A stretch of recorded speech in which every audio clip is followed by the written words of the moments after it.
Hello there, good evening and welcome to State of the Nation on the finest television, KBN TV. Thank you so much for choosing to keep us company. We are live on DSTV channel 279, on Topstar channel 102 and GoTV channel 27. And of course, we are live on our social media platforms. You can go to KBN TV and follow the conversation. Tonight we are discussing the CF Orange Alliance. Is this a new force on the Zambian political scene? That's a question that we pose, and it's one that we'll try to answer with my guest in studio tonight. So yesterday, Wednesday 29th of April 2026, marked a new chapter in the formation of opposition alliances in Zambia aimed at consolidating the influence and presenting a united front ahead of the August 2026 elections.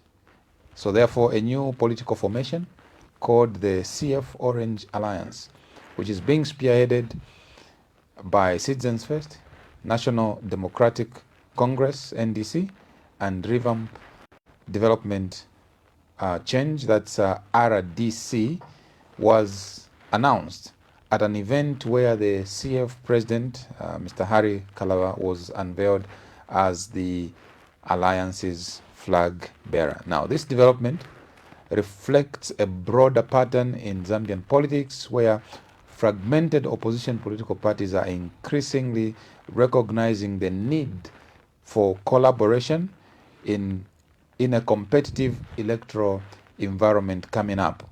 With a growing public demand for accountability, stability, and effective governance, such alliances are not merely symbolic, but a response to both political pressure and a shift of voters' expectation.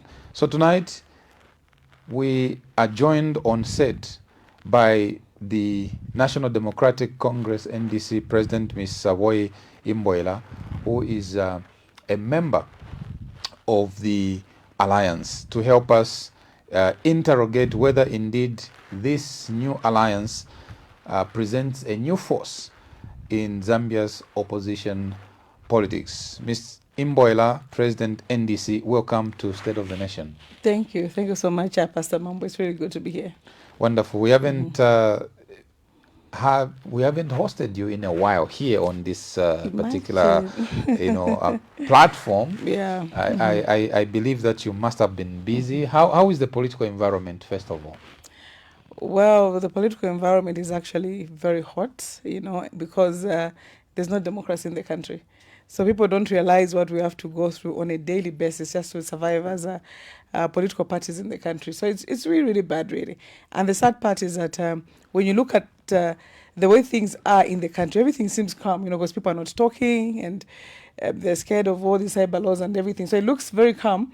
But underneath all that, there's a lot of manipulation, a lot of harassment, a lot of victimization that is going on, especially to us political stakeholders. So it has intensified with the coming of elections just in the next few months. Right. Now, even before we talk about some of the aspects pertaining to our question under discussion tonight, I was skimming through social media and I noticed an unqualified number of about 26 political parties have already paid their presidential nomination fees. I'm not too sure whether that's a correct figure, but that's the figure that I picked on social media. If you look at 26 so far having paid, and yet we are still talking about forming opposition political alliances, how do you reconcile the two? 26 individual presidential candidates against alliances that everyone has been preaching. It would appear that the plea from the voters could have been falling on deaf ears. Otherwise, we shouldn't have had so far 26 having paid. We should have been saying maybe 5 What has happened and what has gone wrong? What has happened with those 26, it actually answers what I said earlier on about how everything is looking calm, but the political parties are going through so much at the moment. Because if it was clear to say whichever party can stand, they go get their nomination, they go file in and they're on the ballot as it were in the past, you wouldn't see that number. The reason why that number is like that is that there's a lot of uncertainty. We have a lot of meetings where we meet as women, for example, in politics. And I've never seen the number, such a high number of people wanting to stand as independents. When you ask the women to say, which political party are you on? They'll tell you, no, I'm independent. I ask them, why? Why haven't you found a party? No, actually I wanted to stand on this party, but I don't know if they'll file in. I wanted this party, I don't know if they'll file in. So that's a situation that we're in right now. Right. So, yeah, so I know that some of the strategies there are that they're looking at it from the point of view to say, in case this or that does not go through, this one, you know. So that's the kind of thing that we're going through. Just imagine that. So the 26, for me, trust me, it's not about everybody wanting to be president, but widening their chances to say, once they do their Mingalato, then at least a few of them will be left standing. Have we become such a desperate nation that we have to be coming up with all these permutations? If this happened, maybe we can fall back on this. How did we arrive in such an uncomfortable space? Well, it's a shrinking of the democratic space that the UPND really is doing. I'll give you an example of one of the worst things that has ever happened. We should have had the Rights conference from the 5th to the 8th of this month, just next week. The government has cancelled it. You know, as of yesterday, I think they talked about not clearing some officials that are supposed to come. And then today, I think they said something about them wanting to see the agenda and things like that. You see, the programs and everything. This is a conference that has existed for many years. And you have the whole world coming to Zambia. If it was going to be hosted in Zambia this year, as it should have been next week, we could have had everybody coming in. Last year, it was even hosted in Taiwan, which would expect to say Taiwan, maybe in terms of democracy, maybe they're worse off than Zambia. So for Zambia to cancel such a conference, because they know that the human rights situation of Zambia is going to be highlighted, and they've gone that far. You know, for you to have a conference, it takes so much. Flights were booked, accommodation was booked, and all those things, and the government has cancelled it. So this is a kind of autocratic regime that we're dealing with right now. We had an ECZ meeting just some 2-3 weeks ago, and the question that you have asked, a lot of political parties were asking actually the ECZ chairperson, but she didn't catch on what they were asking. What they were asking, they kept on asking her to say, suppose we have an alliance, and we file in this political party. We choose a special purpose vehicle as the one that all the parties on that alliance are going to use, and then you disqualify it. Can't we bring another one? And then her response was, unless you're not serious, how do you fight in on this other alliance? And then, you know, political party, like, you're changing. So for her, it was more or less like, why would the person change political parties like that? But what the political parties wanted to find out was, for example, if I belong to this alliance and then they reject one special purpose vehicle, can another special purpose vehicle therefore come in? You know? So that is exactly what has happened with so many numbers of political parties or people that have paid these nominations, because there's so much uncertainty with what is going to go on. So people would rather, if one party is rejected, maybe the others accepted. I remember yet again, there was a women's conference last week, and there was a woman that made everybody laugh in that conference. She was like, for me, when going to file in my nomination, she's standing as an MP in one of the places in Eastern Province, and she was like, I'm sure just by mentioning Eastern Province, people know who I'm talking about. And she was like, as I go to file in, I'll get 10 adoption certificates from different political parties. If they reject this one, I'll tell them this one. They reject. So that's the environment that Zambia is in right now. Must be very unfortunate. Very, very unfortunate. Talking about the ECZ, before again I come to our substantive topic of discussion, you are one of the presidents that rose during that meeting held with ECZ and other political party leaders, where you questioned the merit premised on which the ECZ invited. I noticed that your party had two leaders, yourself and another. Can you imagine? The MMD had two factions. Yeah. The UNIP had two factions. In your many years as a politician, when you see that happening and you raising that concern, what came to your mind? And do you think the ECZ will address that? Because soon enough, people have paid, who have paid their nomination fees, will be going to lodge their papers. What do you envisage, from the scenario that you witnessed at Mulungushi? First and foremost, a very, very unfortunate scenario, something which we have actually never witnessed before, and something which the ECZ can't control. If you look at the ECZ from what you have asked, they failed to control the situation just at that meeting. So they can't control it out there, because every time political parties are invited, they invite through the ZTID. They do have a list of all the registered political parties in the country. And we have various meetings where political parties meet. From the time I became president in 2021 to now, they know that I'm the only person who's recognized as NDC president. Both local and international organizations recognize me. The others that have been claiming to be NDC have just been doing a media circus, that's all, So to go to an ECZ meeting, to go find those guys, I think I was very, very shocked, to say the least. And of course, at break time, when I went and asked them why it was like that, they said the only problem is that apart from us being invited, of course, there was a public notice. So those guys just saw the public notice and went for the meeting, because most times when they have meetings like that, they give us letters. They give us letters, and that's how we go for these meetings. And for that particular one, they actually made a WhatsApp group where they put all the presidents in Zambia. ZCID did create that WhatsApp group. Okay, so they put all the presidents from all the registered political parties in the country, and definitely I'm the only president that was there from NDC. And all the invitations, all the communication, and everything was posted on the group, But sadly, of course, there was also a public notice, and that's how those guys got a hold of that and came through. However, what the devil means for bad, God always uses it for good. Do you know that those same guys who stood up and claimed to be NDC, one president from the UPND Alliance, Mr. Leslie Chukwusa, I think I would like to thank him for that. When he saw that commotion, during the break or lunch, whatever time it was, he went to them and said, "But why are you having all this commotion? I think I would want you to come and join me and everything." So from that standing up and introducing themselves as NDC president and whatever it was, Mr. Leslie Chukwusa of RPP actually recruited them.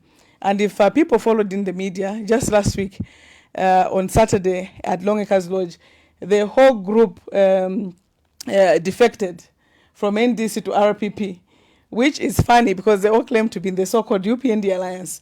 But the only thing which I like is just the fact that they have been recruited and they're no longer NDC. But we know that this agenda is played by the UPND. So very soon they may again raise other people, because there's another person that used to claim to be NDC president. That person briefly defected to the CF and had told the President Kalaba at that time to say, "This is a snake. You're getting a snake under you, but it's okay. I just want him off my back as NDC." He went to CF and was just there for a month or two, left, went to the People's Pact, and they did a coup d'etat on President Copeland. So if you have noticed, President Copeland is in court right now, because the same guy who left NDC, went to CF, went to the People's Pact, did a coup d'etat, and is claiming to be the vice president of the People's Party, together with the other group that he found there. So we have now professional, how can I call them, professional rebels or professional detractors of political parties, whereby they are moving from one party to the next just to cause a confusion. And I'm just praying that in as much as President Chukwusa has taken off the weight of NDC by recruiting those guys, I just pray they won't cause problems for him, because he's a very good person, and I'd rather they go in and help strengthen his party, unlike them going there to cause a confusion for him. Right, let's go back now to our topic of discussion, the formation of the CF Orange Alliance. What really prompted you to come up with this initiative? Well, first and foremost, I think it was meant to be. It was meant to be. I remember when the DP was hammered badly by the UPND, President Kalaba opted to leave everything, as it was really confusing everything at that time, and he formed the Citizens First.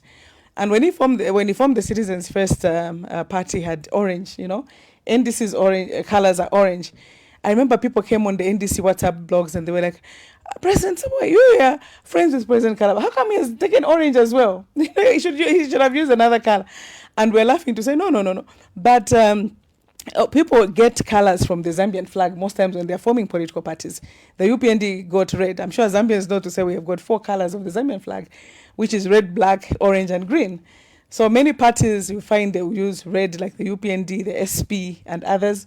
I think leadership movement is only part which I've seen use black. Then you've got people like the FDD, the PF using green, Then there are people like NDC that chose orange. President Kalaba, I remember even in UKA, President Slav, we had orange, RDC had orange. So at that time when they started complaining about orange, I was like, don't worry. In fact, in future we have an alliance called Orange Alliance. Imagine, that just came to my mind. I was like, in future we have an alliance called Orange Alliance because we're all using orange colors. You get the point? And when we did form UKA, within UKA, we used to call ourselves Orange Alliance, and would call the PF and the FDD that the Green Alliance. So you can imagine the green have gone on their side and the orange like that. So finally, when we said, let's come up with an alliance, orange became the natural thing, And just like I said, that people get the colors of political parties from the Zambian flag, the meaning of the colors for the political parties are therefore the same. If you look at CF and NDC, including RDC, we believe so much in industrialization. We believe so much in the mineral wealth of our country, because that's what the orange on the Zambian flag stands for. The orange for our mineral wealth, so that we should use this mineral wealth to benefit every Zambian. We should ensure that there's value addition on the mineral wealth. We should ensure that there's good taxation for the Zambians to benefit. So it became the natural thing to say we have this Orange Alliance, but of course, putting the CF name in front, And it would shock you to say that it did not even come from President Kalaba, because we say, you know what? Most times when people come together, everybody wants to be on top and everything. But the right thing to do here is that we've had so many alliances being formed which won't appear on the ballot. So we need a name that will appear on the ballot. So we put it as CF, because CF will be on the ballot. But if you say CF Alliance, and people will be like, oh, we're just joining CF and everything. So have a name again in the middle, which will make everybody else feel comfortable to say what you're coming to is the Alliance for Orange or the Mineral Alliance. We call it Orange Alliance. Sometimes internally, again, we call it the Mineral Alliance, because the orange is for the minerals, as stated on the Zambian flag. So basically, that was it. Then also the reason why we put President Kalaba as a flag bearer. I think we worked so well with President Kalaba in UKA, and some of us made it very clear even at that time that he was the best person to lead the alliance. And that is why when he left, it became very difficult for some of us to go on the same path, because you've got the best person on your team and you frustrate him out. You get the point, So even when he left, President Chance and I still supported him away from the United Kwacha Alliance, because we said, you have taken away the best person from the alliance, but this is a man that should lead the country as early as 2026. He does have everything that it takes to be that flag bearer to lead the country. So to cut the long story short, Pastor Mambwe, it was very, very natural for us to say this is a person that we have consistently said is the best person for the job. So let's form an alliance, let's formalize it, go out there, recruit more members, and also just work to ensure that as many Zambians as possible see what we're seeing right now. Right.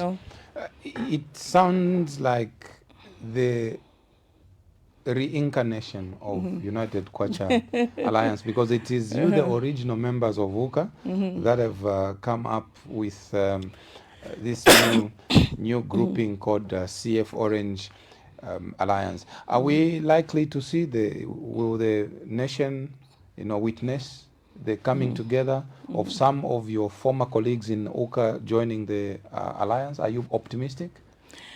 I am optimistic. Some of them may want to join, but if they don't, it's still okay. But for me, the more the merrier, really, and there's enough room. Okay, they may not want to come because they didn't believe in him, but I know that over the months, they've been having meetings with HK. They've been talking, and they've been wanting to, one of them wanting to come up with another alliance and everything. So, meaning that if they didn't have faith in him at that time, they do have faith in him now. But for me, even when the whole issues of these other alliances were being discussed, I kept on saying, why come up with another alliance that won't be on the ballot? Are you getting the point? We're wasting too much time.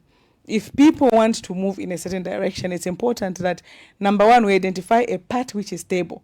Because like I said earlier on, the UPND has been doing so much mingalato, and they've hammered a good number of our political parties to a point whereby it's not clear, if you can stand or not because of anything, but simply because the ruling party does not want you to stand. But when it comes to CF, the hammering of the CF or the DP at that time worked well. What I explained earlier on to say what the devil means for bad, it ends up being used for good. It happened also to the CF because they were hammered early.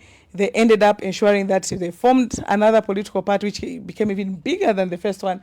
And with that, they became very stable, did their convention in good time, had to change. I know for a fact that President Harry Kalaba is appearing on the list of office bearers at Registrar of Societies, which has become such a big thing with this government. Because to be honest with you, in a real democracy, it shouldn't even be, the issue of an adoption certificate, who signs and who doesn't, it shouldn't even be a problem. But they've made it a problem because they want to bar many people that they're scared of. So if you look at all those mingaratos that the UPND have put or set for the opposition, President Harry Kalaba, thank God, everything is in order. And for that, if we're going to have honest conversations as the opposition and sit down and say, how best can we ensure that we have the person with the best tools at the moment to fight this, I think President Harry Kalaba would be that person that I believe the opposition should say, this is a person to rally behind. Let's talk about the ground rules that are helping you to hold this ship together. We can always learn from history. When you talk about the Tonse Alliance, they, after the demise of the 60th Republican president, they went and used their own constitution and changed it and said PF can no longer be the anchor party. Exactly. And they expelled PF from the alliance. I know you are very close to an election and you may not fall into that temptation of wanting to tweak your own ground rules. What is it that is going to hold you together and make you different from the rest of the alliances? Because you again just talked about the People's Pact. They went through another semi-coup d'etat of sorts. Exactly. Where this one is claiming to be the original owner and all of that. What will set you apart as the CF Orange Alliance as far as the rules that are governing you are concerned? Okay. First and foremost, when you come up with an alliance, right, never disregard anybody in the alliance, The problem that, I'll start with UKA. The problem that UKA made was that we didn't do documentation. We said, let's just announce the alliance and then we'll do the documentation later. And you saw how UKA was. Within 2 days, it was a hit. It was all over the country within 2 days. So the alliance ran faster than we did. And we didn't have documents. So that became a problem. When it comes to Tonse, before I even get to Tonse, PF at some point now started coming to UKA and saying, we're the biggest party and everything, we should be the anchor party. That whole thing of anchor party started in UKA, by the way. So we rejected it. We said, no, you can't disrespect us like this. When we're coming together as an alliance, everybody has to be respected for that comparative advantage that they bring to the table. So you may be the bigger party, but even us, we have this and that advantage. Because just not being in government, so you may say they've not been in government before, but to Zambians, it's considered to be clean hands, you get the point. So everybody's got that advantage that they should bring. So with that, everything we rejected as UKA, they went and formed Tonse. And Tonse accepted everything, I remember one time I was asking somebody to say, but why did you accept to have such an alliance as Tonse? And then somebody answered, one of the presidents in Tonse, and then they were like, we didn't know that President Lungu would die. We're like, no, but you make a constitution for a rainy day, not for a sunny day. So should have made a constitution which could have stood when anything bad happened, not where something as unfortunate as the president dies and it all falls apart. Yeah. So the whole thing of an anchor party in PF was a bad idea. And that is why you saw that when Tonse moved away, as Tonse as it is now, the first thing they did was to remove it. And you saw that the people that removed it were members of the PF anyway. So that is where the problem is. So for us right now as the CF Orange Alliance, there is nothing like an anchor party. All of us are equal. We stand on an equal footing, and we have come together to ensure that we bring whatever it is that we have to bring to the table. But I'll be very honest with you. In terms of CF, we've also recognized the fact that they do have, for example, more people that are aspiring to stand, more people that have been on the ground longer, campaigned and everything.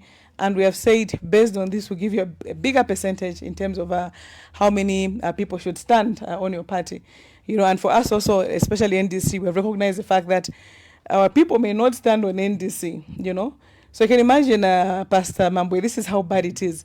I have had to tell my people, and I'm using this also program to announce to my members out there, because a good number of them are watching the program right now, or they'll even watch tomorrow, whichever day that they choose to. So those that don't know, I've had to announce to my members to say that as NDC, a good number of people from NDC are actually going to stand on CF. You get the point? Because at first we had an option. If you look at even the way the alliance agreement is, people are free to stand on NDC or CF because the alliance name is CF Orange Alliance. They are free to do that. But because of the Mingalato at the resource societies, they may be disqualified when they go to file in. So I've told them to say, for you to be safe, I think it's okay, just stand on CF. So they are very, very okay with that, So those are the kinds of things that we've had to do, whereby when it comes to the alliance itself, we have put everything in written. And we should have announced this alliance, by the way, as early as last year. But we said we're not going to make another mistake whereby we come up with an alliance that does not have proper documentation, and before you know it, you're arguing on this and that. All the contentious issues, everything that we think should be in an alliance in terms of our expectations and everything, let's discuss that and ensure that we sign and move on like that. So we have agreed on everything, So where we are right now, there's nothing that I may say, oh, CF will come in this way and that way, this one, RDC, because everything is written down and everybody's okay with what it is that we signed for. Amazing. Other than, you talked about the fact that you have some similarities in your manifestos, something to do with industrialization, the orange color, the minerals, and all of that. What are some of the ideological alignments that you share among the three founding parties of this alliance? Because if you have different ideologies, it's very difficult for you to converge at a certain point, direction-wise. What are some of the commonalities that you share from an ideological point of view? First and foremost, we are all democratic parties. NDC is a liberal democratic party. We go further to be a liberal democratic. And just based on democratic principles, we all believe in the fact that the majority should always, carry the day. But with liberal democracy, believe that in as much as a democracy, rather the majority should rule, never forget the minority. So we do have those democratic principles, ideological standing, where we say this is where we are and where we want to go. That's number one. I think the RDC is a social democrat, if I remember correctly. The CF is a liberal democrat as well. Either democratic strictly or liberal democratic, if I remember correctly, but NDC is liberal democratic, RDC is social democratic, and things like that. So the underlying factor there is that we are all democratic in nature. So ideologically wise, we can't really differ so much, because that's where we are. In terms of philosophy, we all believe in the Ubuntu philosophy, because we believe that in as much as we are existing, we can't exist without the next person. We are because another person or people there are, so we have to really come together, help each other, and ensure that whatever it is that is good for us is also good for the next person. A bit from the humanism of our first or founding fathers, where they believe that whatever development is should be man-centered. Of course, them they went the socialist route, but for us, we believe in that Ubuntu, but using the democratic ideologies and principles. You've made a very interesting announcement, to your members that they would have to stand on the CF ticket using the CF Orange Alliance. But one of the things that obviously the viewers might be interested to know is you come out having won,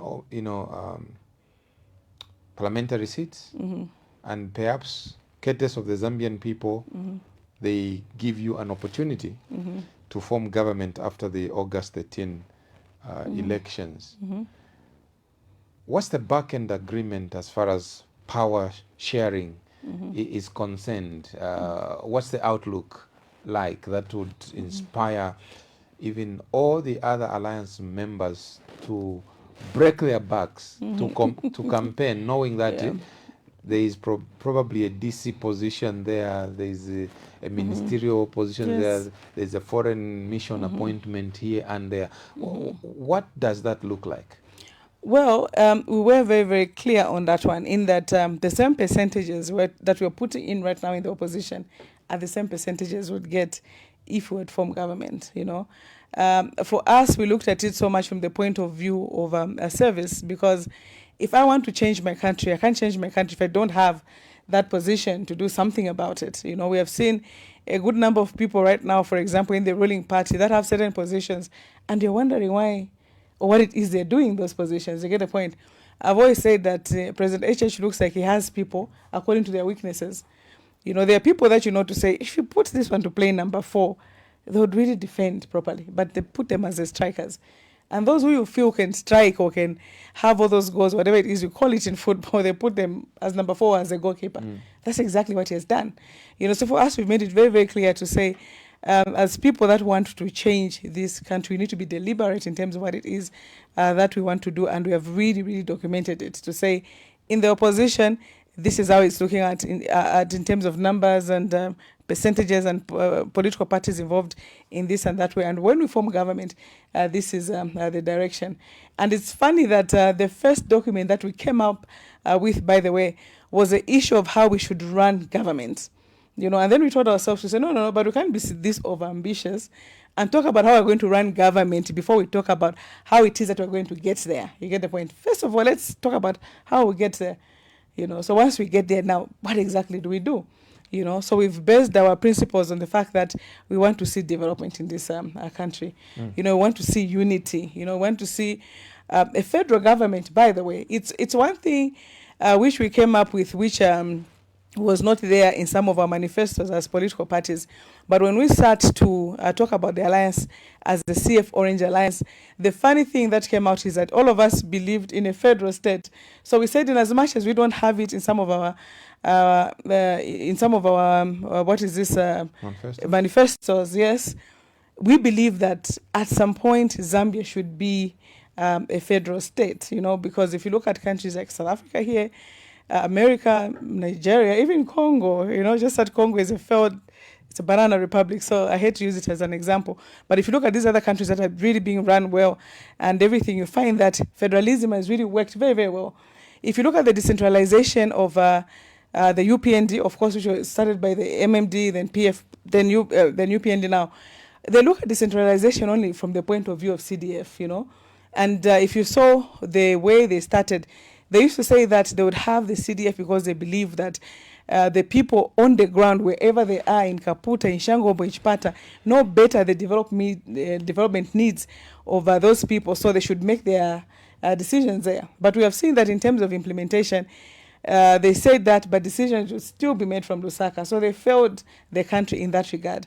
So as CF Orange Alliance, we believe in federalism. We believe that the locals, wherever they are better placed to manage their own affairs and develop the country than somebody sitting in Lusaka.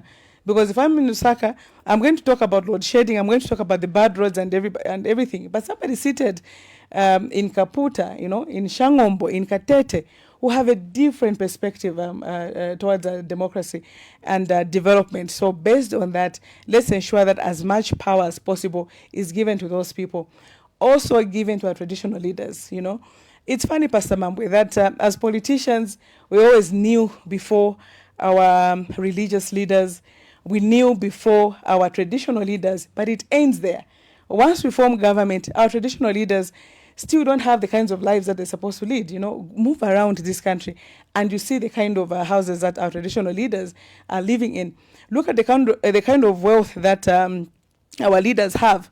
And as in the CF Orange Alliance and the Mineral Alliance also that we've been talking about, we believe that these traditional leaders that are even coming from these places with a lot of minerals should also benefit from that. Are you getting the point? So that's why the whole decentralization also going all the way to federalism also is coming out from. Because at the end of the day, Zambia only has this land that we have right now. And whatever it is that we need to benefit from, we need to benefit from this land that we have. So to cut the long story short, as the CF Orange Alliance, we believe that our people should benefit from what it is that Zambia has to offer. And more than everybody else coming together and saying, this is our land, let's do this, let's do that, we believe in empowering our local leadership so that with that, they're able to manage what it is that us politicians can't really manage from here in Lusaka, because Lusaka at that time will be a central government, but would also rely on these other local governments or state governments to ensure that they do other things that they need to do in those other places. In this regard, it will be the way it is as the 10 provinces. So the 10 provinces should be given more powers to ensure that they run their affairs even more, get more empowerment, get more funding, and things like that. As a female president yourself, and I've seen you go around the country to hold all these sensitization workshops of women, taking up places of influence and authority in politics. Excuse me. I saw that the NGOCC, which is an organization that advocates for women participation in politics, earlier this week took a list of about, from, if my memory serves me right, about between 23 and 28 female aspiring candidates to the CF Orange Alliance, recommending that those women should stand on your alliance ticket. What does that say about confidence and projection of your alliance? I mean, NGOCC is not a small organization. Exactly. For them to pick your CF Orange Alliance and recommend it to all those women coming from different parts of the country to say this is the ticket. What does that say about your standing? Well, it says a lot, and especially the fact that the CF had already announced to say they'll have 30% affirmative action for women coming in to stand, By the way, let me apologize to the people watching to say I've heard you coughing. You should be getting the cough from me because I'm coming down with a cough. So as you can hear my voice, I wanted to apologize as we started. Now I'm making the pastor cough as well, So my sincere apologies for that. Yeah. So getting back to the question, the CF had already made that announcement and had the affirmative action. So meaning. They're a political party that already believes in women empowerment. And when we now came up with the CF Orange Alliance, I think the force is even more with that. So seeing the NGOCC take that list, it was very, very gratifying. And at the meeting with them actually today, we met with the NGOCC chairperson, Madam Katebe, the ED, Madam Anamela, then the Zambia National Women's Lobby chairperson also, Madam Ngambi, the ED, Mr. Evans, and Young Women in Action. We had a very powerful delegation coming through to the NDC, and we had a very good conversation. And even today, I did assure them as well to say, for the CF Orange Alliance, there's not even a problem because the names that you took to the CF, they will be assimilated with just from the percentage that the CF has, because as members of the alliance, we do have our percentages to bring to the table. So if you have more names which we need to bring to the alliance, we're going to have actually more names. So apart from those 34 that they took to CF as a political party, they may bring some more to NDC and RDC. And you have all these people standing on the CF Orange Alliance. We're very, very specific and deliberate about the women representation. And I know that the NGOCC, that delegation will be meeting other political parties to ensure that they give them that commitment to say, this is what we want to do for the women. But when they came to the CF Orange Alliance, they saw to say, here we are singing to the choir. You know, these are people that we really, really believe in this conversation that we've brought to the table. Let me stretch that thought a little bit. You made a very selfless, announcement yesterday. Most people were expecting that you'll probably be announced as the running mate to President Kalaba, but you preempted that yourself and said, let me be very clear, I am not the running mate. How did you arrive at such a confident position? Because I take the example of Mr. John Sango. I know he has taken a back seat, but when he was in an alliance with Madam Dorika Banda, they said, we have not agreed on positions, but when the party takes off, we will then decide who takes up what. You sort of took yourself out of the equation. Exactly. What made you take such a very selfless posture? Well, I think people know that I've always been making those kinds of decisions. Even in UKA, you'll be very shocked. There'll be times where I would sit and try to make decisions. And in a meeting, President Kalaba would say, Saboi should do this because Saboi has got no jealous with anybody, you know? Yeah, and President Kateka would always say, I wish everybody else was like you here, because if everybody else was like you here, this thing would go smoothly. You get the point? Because where there has to be a decision to say, let's move forward, I would take away myself and say, let's move in this direction. You know, so I think the people that I've really worked with closely, they know that about me. And now also in the CF Orange Alliance, I think it was very, very easy for us to say that from the onset. You know, and by the way, it would interest you to know that at the time we were still in UKA, President Kateka would say, I know that you and President HK have agreed when he becomes president, you're going to be the running mate. And I've said, no such agreement exists. And I was very honest with her when I was saying that I was being truthful. So even now, when we finally sat down and said, let's come up with an alliance, I came out and I said from our conversations to say, if we have a running mate, people will see the alliance that it's closed. You get the point?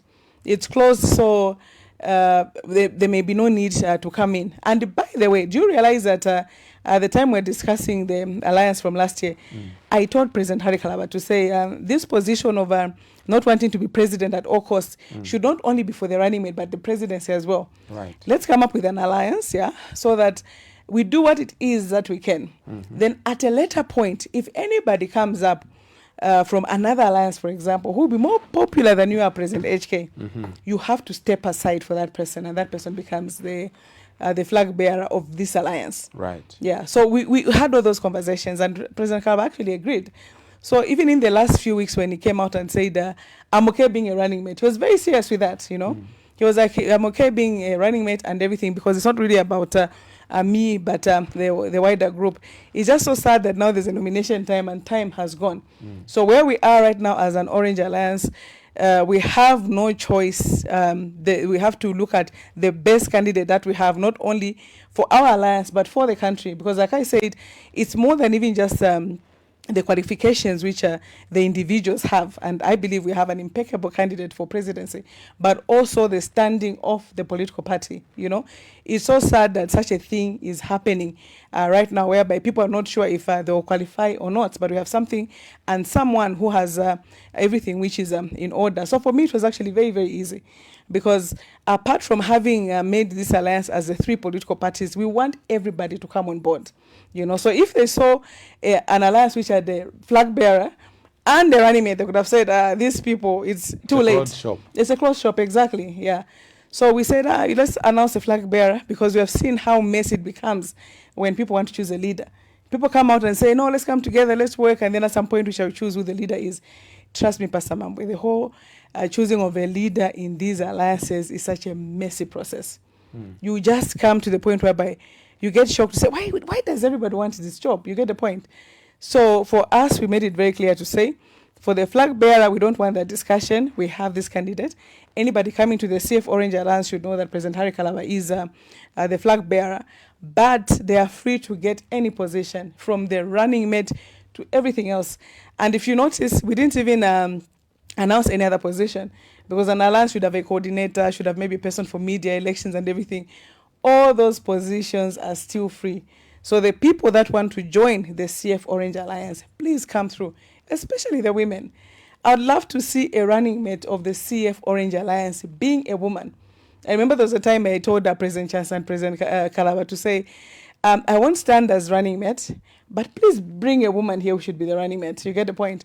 So I would really, really love to see a woman that can be the running mate to the CF Orange Alliance. But if it fails, then even a man is okay. All we need is just a good team, a good team, a strong team that should be ready to take out the UPND come August. We should not wait until 2031. This is the right time to take out the UPND, because everything in this country is a mess, and we really need to do something as opposition political party leaders at the moment. You have bemoaned how unpredictable the political landscape has become, to an extent where people are saying they will go with 10 adoption certificates just to beat the so-called Mingalato. What would be your formidable strategy to survive this onslaught that perhaps, based on what you are painting, is aimed at knocking off competition from the UPND? How do you hope to navigate this and emerge, victorious post August 13? First and foremost, we did our homework before arriving to the flag bearer of the alliance. So that's number one. Because we're calculating to say, even if they came this side, this way, that way, and still this person will remain standing. So that's the number one.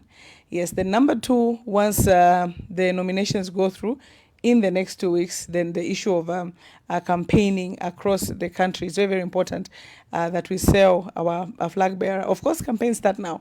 Mobilization, campaigns, everything start now. But once the nominations go through, then we have to intensify that, because like I've said, they won't have anywhere to touch. Because if you look at CF has been participating in by-elections from 2021 to now. From the time that they were, is it 2021 they changed from a DP. And President Harry Kalaba himself has been participating in the elections. First of all, like I said, from the party side, and also he participated in 2021 as a presidential candidate. So I don't see them getting anything else to say, in as much as you participated in 2021, now you don't qualify. What is it that they're going to use to disqualify him now? You get the point. Somebody who participated in the 2021 elections, and CF as a party has been participating, I used to tell people to say, anybody who wants to stand in the 2026 elections, make sure that you do participate now, because it will be very, very difficult. Pastor Mambwe, do you realize that in the past, when it's election time, for you to file in, it would take maybe 20, 30 minutes, and that's all. That's why you see that even the ECZ calendar, they would show to say, from this time, maybe they'll give 30 minutes, an hour, NDs will be filing in, this next hour, RDs will be filing in, CF, things like that. But now, one political party goes in, and it's 1 hour, 30 minutes, 2 hours. They're just doing all sorts of funny things. They look at this, they look at that. An adoption certificate, which to me should actually be an insignificant document, has become such a huge thing, to the point whereby even the IG issued a statement some 3-4 days ago, where he was warning presidential candidates to say, you need to come with what did he say about the adoption certificate? Because they're making statements of things that they don't really even understand well. So he made that comment about candidates going with this so-called adoption certificate in a manner which was hard to understand anyway, but like I've said, all these are the things of UPND, whereby they've done so much Mingalato to bar people. But the good thing is that when it comes to the CF, those are the mathematics that we had to do, to say, even if they came and said, you can't stand because of this, because of that, because of that. Where are they going to touch them? They won't. They'll fail to do that. Right. Earlier, you complained about the news of the cancellation of the International Human Rights Conference that was supposed to be happening here in Zambia from 5th to 8th Yes. of next month. It's been cancelled for the reasons that you gave. But with that at the back of your mind, I would like us to discuss what's your own assessment of the UPND administration over the past 5 years. Of course, they have scored some positives, and perhaps there is some areas where you think they needed to improve. You provide checks and balances as an opposition leader, and it's very important for you to give your personal reflection of how the UPND has led us over the past 5 years based on what they had promised and where we are today. I'll start with free education, which is their biggest marketing point. Free education, they should have had free education from grade 1 to university, as promised in their manifesto before that, but they gave us free education from 1 to 12. I still highly commend them for that because it's a starting point, but the only problem is that they started it, just made an announcement and didn't really plan well for it. Namibia announced that they would have free education last year. They started implementing it this year, and they gave themselves 1 year to say, as of next year, we'll start having free education from grade 1 all the way to university. And we saw that when they started this year, they went in that direction.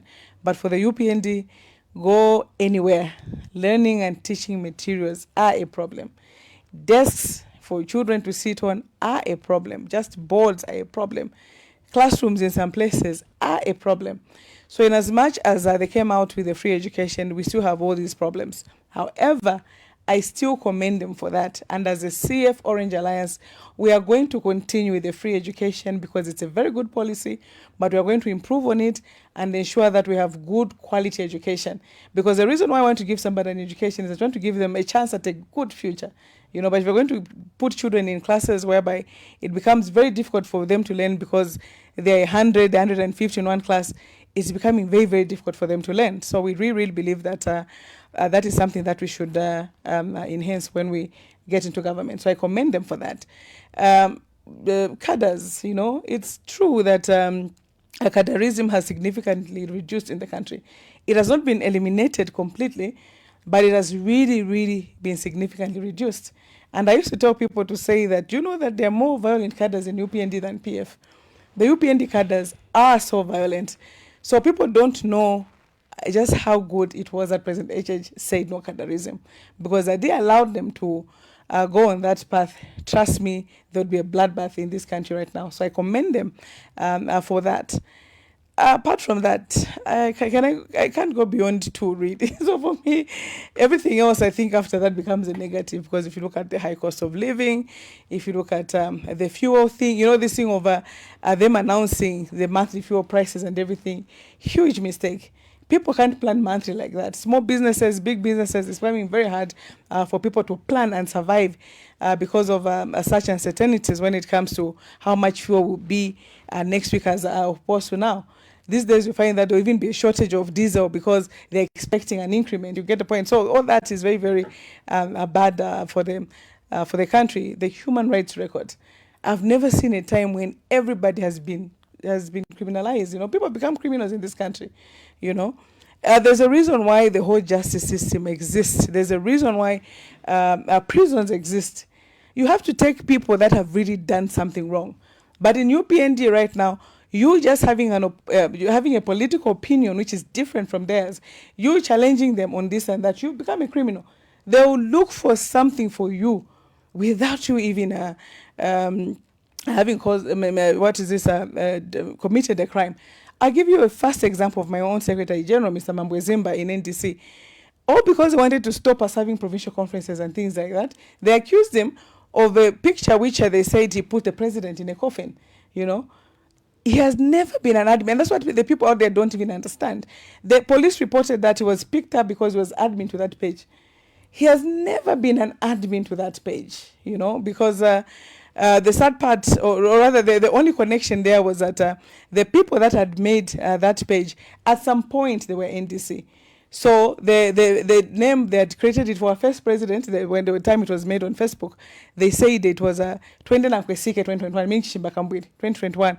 So you know political parties are. There was another Facebook, a WhatsApp group by that name, you know. So they just made a funny connection and arrested an innocent person, you know, and they just don't care. So that's the kind of the situation that we find ourselves in as political party leaders. Myself as president, when they couldn't stop the provincial conferences and everything, they came out to me. The same people that defected to go to RPP last week, they went to the police when we participated in the Chama by-elections. And the man called me, Sacho, went there and said, I am the national chairperson of the NDC. There's nobody else who is supposed to sign an adoption certificate apart from me. So based on one report from that person, they did a one-line question on me. First of all, the police went home with their police call out. Later on, when I reported at the police, I gave them my side of the story, and they were not interested in it. I get in the point. So that's the violation of human rights, the level of violation of human rights in this country. They don't care. As long as you're a political figure, they'll criminalize anything and everything and arrest you for anything and everything. That's the level that we are at. Everything else, I think the people out there know. The biggest thing that the Zambians have right now that they complain about is njala, momanyumba, just the hunger situation or the hunger levels in this country says it all. It's very, very difficult for people to just afford 3 meals a day. That's how bad it is. So the record of the UPND from 2021 to now, it has really, really been horrible, you know. Then the last thing I'll say is just the whole thing of President Isiel. We have failed to bury a man. A man that died 10 months ago, up to now, is people are failing to bury him. Why? Because the UPND are so intolerant. Had they done certain things before, you know, we wouldn't have gotten to this level. You know, if you look at the whole, I mean, I wouldn't want to get into that because the Zambians already know what has happened from that time to now. A lot of horrible things have happened just in relation to President Lungu and not him being buried, to the point where they went to do an illegal postmortem. Pastor Mambwe, even if it's a garden boy that has died, a kaponya, somebody who's got relatives, you can't go and perform a postmortem on somebody without the presence or the consent of the relatives. What exactly do they want with President Lungu's body? They should answer that question. What exactly do they want? Because as Zambians, we're failing to comprehend what the UPND is doing. So it's as bad as that. And for me, based on all these things I've said and more, I don't think the UPND even deserve another term in office. Because trust me, where we are going, people will just be killing each other on the streets because of the level of hatred that these guys are going to put in this country. Because people already hate each other so much. Over politics, people hate each other so much. So the levels of hatred and bitterness and just people not, and intolerance are just getting worse and worse and worse. And it's not good for the country at all. Mr. Muliro Kabesha spoke to the News Diggers newspaper and said the president is willing to stay away from the burial of ECL. Today, the president was speaking through Radio Ichengelo interview where he said, you know, President Lungu must be buried here and he must be given all the honors. Obviously, he didn't say he will not be present. Considering that the same time that the president was having that interview, there was a court hearing happening in Pretoria. Yeah. Do you think this matter is going to be put to rest before we go to the elections, or this will be a very sticky election issue? I don't see them resolving it. It will be a sticky election issue, definitely. However, the only way President Lungu will be buried before elections is that the UPND will do the same thing they've done with the postmortem. I think they will grab the body from South Africa and bury it by force, by fire. That's the only way out I'm seeing it for the UPND. But if they were to be considerate and everything, they should step aside and say, you know what, we have caused this family enough harm, you know, enough pain. Let them at least have a bit of peace, you know, towards what has happened. I remember when the post-mortem thing came out, I felt the way I felt when President Lungu had died. I was feeling what Zambians call as chikonko, and I was telling somebody to say, what do you call chikonko in English? Because the whole day I was just feeling that pain. And I was saying, how is the wife feeling? You get the point. How are the children feeling? So the UPND have caused so much pain and anger, to us as citizens of this country. And this must be worse for the family. And trust me, at the rate at which they are going, if they can get a person and have a postmortem in the manner that they did, I don't see it past them not getting what is this, the body of President Lungu and burying it here. Because I know that if they were to do it by force, by fire, maybe the family will say, we're not going to attend the funeral. And they'll go ahead and bury it, And the sad part also about the UPND, and I know that where this whole thing was even coming from before, the PF and the family had insisted at that time to really be part of the program, when they were saying it has to be a government program and they'll come in and do this and that. The PF just asked to be part of coming up with the program and things like that for a very good reason, A few months before that, we lost our president, Edith Nawakwe. You'll be very shocked, Pastor Mambwe, at the way the UPND carried that funeral. They refused to recognize the FDD. Now, President Nawakwe was the president of the FDD. But if you looked at the program, you look at the recognition, they couldn't even recognize her own party. There was part of the program where they even said UPND Central Committee members walking in. And we're looking at the program and said, but what about FDD? In terms of the speeches and everything, they couldn't. The only person that they recognized at that funeral was Dr. Chifumubanda State Council, just him alone. Anything else to do with FDD, they rejected it. And so our minds were still fresh, to remember what they had done with President Nawakwe's funeral. So the PF knew to say, if we let them carry on this program, they are going to make sure that anything to do with the PF at this funeral is going to be forgotten. So them just coming together and saying, okay, this is our party as government. This is a party that the late president belonged to. So do this. It was very, very difficult for them because they're so intolerant. Even at funerals, they don't want to do that. And added to that, by the way, do you know that when there are functions in this country, the practice has always been that the Office of State Functions at Cabinet is the one that does invitations and everything. And they have invitations for all registered political parties in this country. But with the UPND, it has become very difficult. For state functions, you find that maybe they choose people that are in their alliance. You get the point. The whole reason why you have some of these functions and the opposition meet and everything is to see each other. Some people even reconcile at such places. You get the point. Because at the end of the day, people can really hate each other, or dislike each other, or say bad things about each other. But when they meet, there's always something. We're humans. You get the point. So people do that. But with UPND, they have seen the levels of bitterness and hatred intensify in the country because they don't even want people to meet. Themselves, when they were in the opposition, they would be invited by the PF at all functions. They would choose themselves not to attend, But when they got into office, for them now they have to choose who goes there.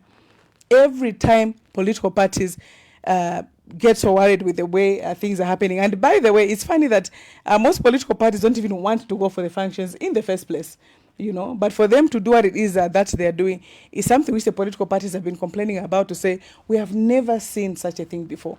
Because at the end of the day, if these people are interested in national unity, if they were interested in just bringing people together, they would ensure that politicians, as much as possible, meet in one or the other just for the sake of national reconciliation and even national building to a certain extent. Now, if the postmortem was carried out in national interest, do you think the government owes to the Zambian people some piece of information to advise what has been the outcome of that postmortem?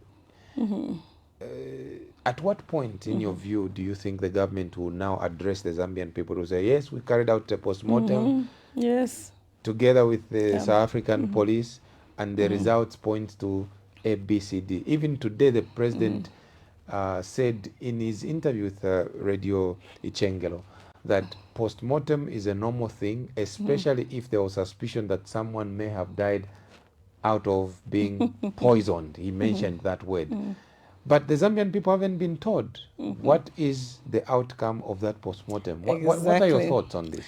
I totally agree with that, Pastor Mambo, because really, if it was done in the national interest, then the nation should know, you know, because just the way they started it, if really President Lungu's death was not natural, I think the people that would have a lot of questions and want really answers or questions to be answered, it would be his own family. You know, so if the family was okay with what the doctors wrote as natural causes, what is it to the government that they had to insist to say, this is the way that we should go? And now that they went that way, they should tell us what exactly killed President Lungu. The same poisoning that we are suspecting, is it true? You know, tell us, because now they've just gone quiet. Because next thing, after the post-mortem, that's when we heard to say, no, the president will stay away. Will stay away. Next thing again, no, he won't stay away. Next thing we heard today is an interview saying all sorts of things, including the fact that the president does not believe in witchcraft.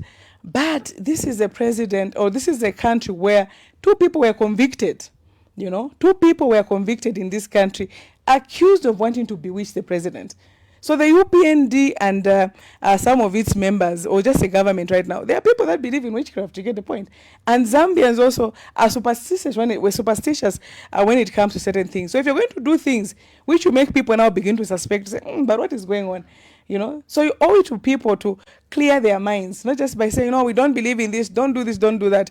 You say you don't believe in witchcraft, but there are people that were convicted, which your own people say they wanted to kill the president. So it's not enough for the president to say that. It's about action. Let them show actions, and one of the actions is just them coming out to say, this is what happened. We did this post-mortem because of these reasons, and these were the findings. In the last few minutes, I would like to pick a few phone calls so that we just hear the sentiments of the Zambian people based on everything that we have discussed. Good evening and welcome to State of the Nation. Your name and where you're calling us from. Good evening. Hello. Good evening and welcome to State of the Nation. Sorry, we can hardly hear you. Okay, now we can hear you. Yes, your name and where you're calling us from. Mr. Mpundabantu. Okay, where are you calling us from? Okay, please go ahead.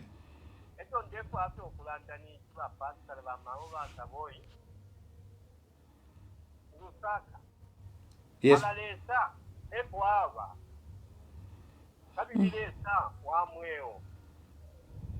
Hello?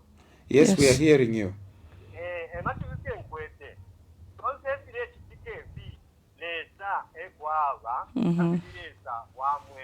Amen.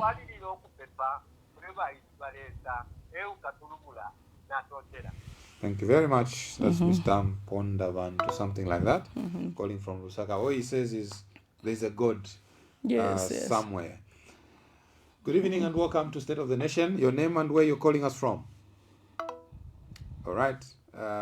We lost that one. Please make sure when you call, you turn down the volume on your set. Tell us your name and where you're calling us from. Good evening and welcome to State of the Nation. Your name and where you're calling us from. Hello, good evening.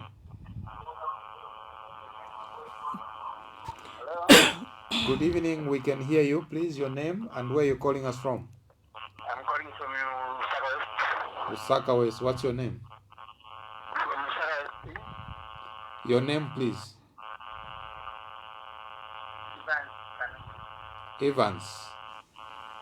Kalum Evans. Okay, please go ahead with your question or contribution.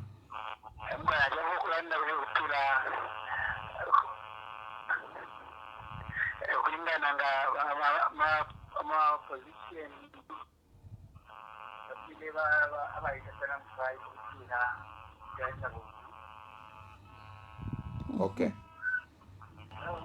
Okay, thank you. We heard you. You are talking about opposition must be united.